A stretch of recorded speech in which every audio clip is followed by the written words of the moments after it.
अस्सलाम वालेकुम मेरे डेयरी फार्मर्स भाई हजरात की हाल चाल ठीक ठाक हो। जीशान सैफल मलूक अठवाल जानी 86 साहिवाल तो डेयरी के मुतलक तुहानू कुछ मालूमात जिहड़ियां ना वो शेयर करांगे अपनी वीडियोज़ दे विच। अज मास्टर कैटल फार्म ते हूफ ट्रिमिंग हो रही है। हूफ ट्रिमिंग जिहड़ी है ये बहुत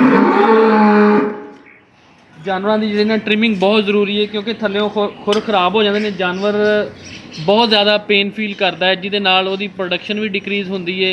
जानवर का इम्यून सिस्टम जिहड़ा ना वो भी डाउन होंदा है, जिहदी वजह नाल मुख्तलिफ बीमारियां इन्हां नूं जिहड़ियां वो इहदे ते अटैक करदियां ने। पहले नंबर ते वो जिहड़ी हूफ ट्रिमिंग लाजमी है, क्योंकि थल्लों खराब होण खुर खराब होण करके लेमनस जानवर नूं हो जाती है। फिर एक सानू एंटीबायोटिक्स ते बाकी पेन किलर्स देने पैंदे, जिहदे नाल जानवर जिहड़ा ना वो इन्हां दा इम्यून सिस्टम भी डाउन होंदा है।